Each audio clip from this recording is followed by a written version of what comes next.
अस्सलाम वालेकुम रहमतुल्लाहि व बरकातुहू जी। मरका एक वीडियो मैं पहले भी मैं कुछ दिन पहले बना चुका मैं तो हुण जेह्ड़े सारे बस्ती कुकरें दे विच मुतालबात हैं।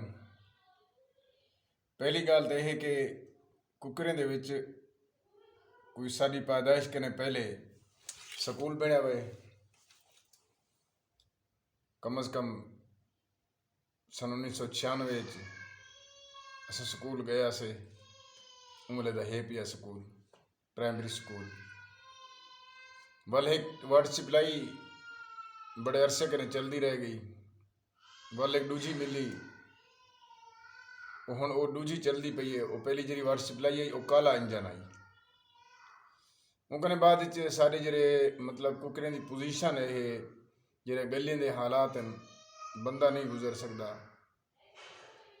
बना बना अस थक गए हैं, चंदे कर करके बना बना थक गए हैं। इवें लगते कि जिमें अस पाकिस्तान ना रहंदे हों। वाल सारा ट्रांसफार्मर खराब थिया। असारी मतलब एक महल्ले का टोटल 2 ट्रांसफार्मर दिते मैंने जनती सब।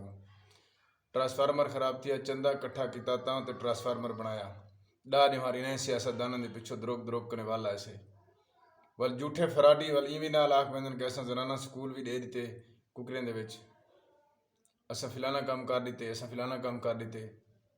यार खुदा के नहीं डरते इवें कूड़ मरन दे वे।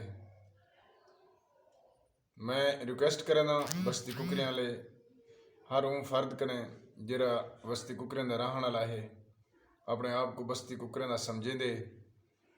बराए मेहरबानी पुराने सियासतदान MP MN जिले आवन उन्हें कने रिक्वेस्ट करे सूँ तुसां भी असां भी सारे रल कने बई हुण तक कित्थां आवे तुसां। सारे बच्चे लुटते रह गए, तुसां कित्थां आवे। राती को मैं याद है जरा बंद पे थिया फरीद होटल के नाल रात को खड़ कने ट्रैक्टर दे उत्ते बारिश दे विच वसदी बारिश दे विच ट्रैक्टर ला कने पूरे 2 महीने में दुकान बंद कर दी सिर्फ बस्ती दे बचावन वास्ते। गलियां पहले सीधा बदलियां कीता वला एक आफत आ गई खुदाई। उंगली कित्था हैं सियासतदान। सिर्फ हाफिज तहर नजरदा आज बस या कोई नहीं आ सकता। हाफिज तहर तो सियासत भी कोई नहीं। हाफिज तहर साहब तो वैसे इंसानी हमदर्दी वास्ते आंदा रह गया बार बार। हाफिज तहर कसरानी साहब ने तो सारी कुकरें वाले एक इकबाल को भी पता है पिया जना जितना नुकसान थे वो घर वन के उन्होंने हाथ तक जितनी थी सकता मतलब उन्होंने हाथ तक पहुँचाए सी।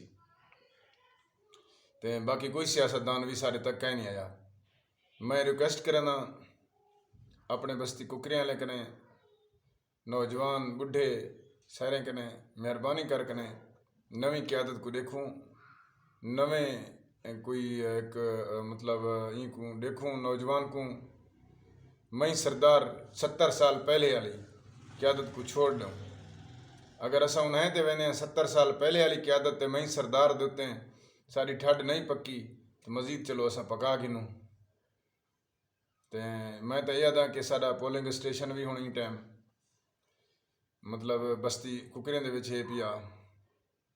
और मैं को ना देखें काले बगे को ना देखें ये देखें कि परो मतलब एजे बंदे को देंदे पे चलो कोई उम्मीद होंदी है बंदे को कोई ना कोई काम आन करे सी भाई। जरा इकतदार कह नहीं रह गया बगैर इकतदार के काम करें रह गया तो हुण भी काम कर सकते। जिले इकतदार असी तो इतों कने डबल काम करे सी। तो मैं रिक्वेस्ट करना वाला भी गल मेरी वो है पुराने सियासतदान ना MP MN सारे को पर्ची गिनन कुकरें और ना ही असा को देसूँ।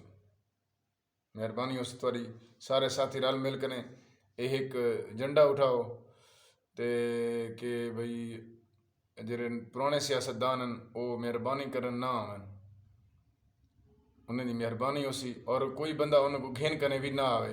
कुकरें का अगो चमचा कड़छा थी कने उनको नाल घेन कने आवे उनके वास्ते भी मुनासिब कह नहीं कि वो चमचे कड़छे बनाने की जरूरत कह नहीं। उकूँ ई मीर बादशाह दी मतलब कहीं खाजगान दी कहीं बेसरदार दी कहीं दी भी चमचा कड़छा न बने।